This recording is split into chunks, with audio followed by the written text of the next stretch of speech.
Apakah teman-teman menilai diri dengan cap tertentu? Misalnya, mencap seperti kekurangan. Saya sulit untuk berkomunikasi. Atau mencap bidang kerja seperti saya tidak bisa marketing. Atau mungkin mencap karakter seperti saya tidak bisa bekerja keras. Ketika kita memberikan identitas lewat cap-cap atau stigma negatif kepada diri sendiri, hal ini disebut dengan rendah diri. Selamat datang di Podcast ID bersama gue Dimas Alvin Mardian, dan kali ini kita akan membahas materi tersebut. Rendah diri ini kadang tidak disadari dan hadir di bawah alam sadar kita. Misalnya, teman-teman sudah belajar bahasa Inggris dari SD dan dari TK sampai kuliah. Teman-teman juga paham ketika menonton film Amerika tanpa subtitle. Teman-teman juga bernyanyi-nyanyi lagu bahasa Inggris. Lalu teman-teman juga memfollow dan memahami setiap caption di Instagram yang berbahasa Inggris. Tetapi, ketika teman-teman bertemu dengan klien bule, tiba-tiba teman-teman membisu. Ketika diminta membantu menghadapi bule tersebut, teman-teman bakal bilang, saya tidak bisa berbahasa Inggris. Lalu kemana kemampuan bahasa Inggris kamu selama ini? Nah, itu adalah gambaran dari rendah diri yang akan membatasi potensi diri kamu. Rendah diri adalah perasaan subjektif yang timbul karena tidak mampu mengatasi perasaan ketakutan yang menilai diri bersifat lemah. Biasanya terjadi di dalam diri orang-orang yang memiliki konsep diri negatif dan harapan ideal yang terlalu tinggi. Misalnya, teman-teman beranggapan bahwa mereka yang mampu berbahasa Inggris adalah orang yang fasih seperti Vicky Naki. Sementara teman-teman beranggapan bahwa dirinya adalah orang yang tidak mampu berbahasa Inggris. Maka dapat dipastikan, hal tersebut akan melahirkan sikap rendah diri. Rumus rendah diri adalah konsep diri negatif ditambah konsep harapan yang terlalu ideal.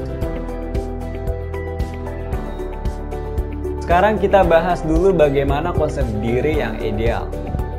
Dalam hidup, ada 3 tingkatan gambaran konsep kemampuan. Pertama, di bawah standar. Kedua, standar. Dan yang ketiga adalah ideal. Tentu ketika kita tidak perlu memiliki kemampuan seperti Jeremy Pauline ketika diminta untuk menghitung jumlah harga belanjaan kita. Kemampuan standar hitungan matematika setingkat SD pun juga cukup mampu menjawabnya.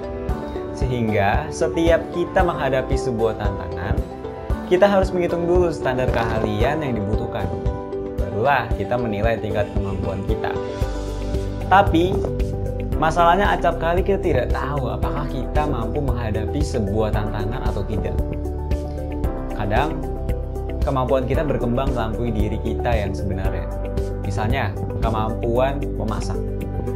Awalnya kita tidak bisa, tetapi karena terbiasa, maka kita menjadi ahli.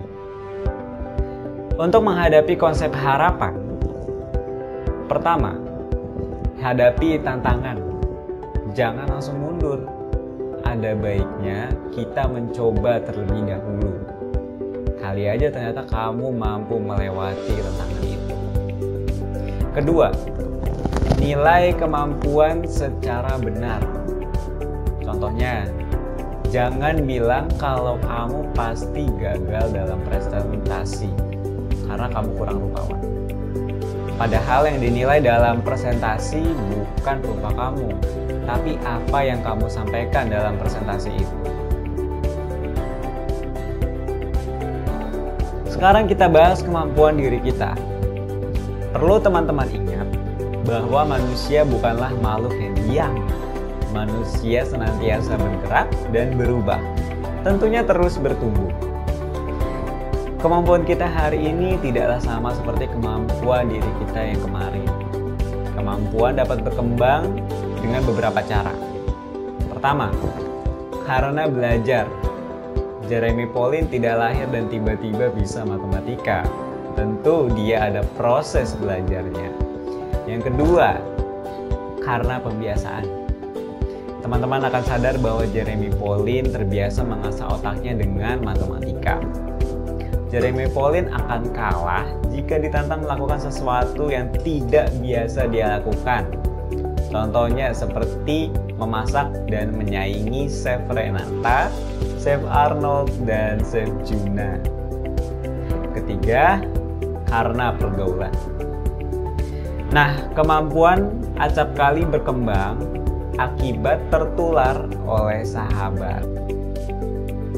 Sekarang kita pelajari kenapa teman-teman bisa gagal menyadari kemampuan dirinya sendiri.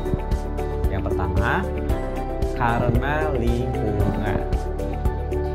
Teman-teman terlalu sering mendengarkan omongan negatif tentang diri teman-teman.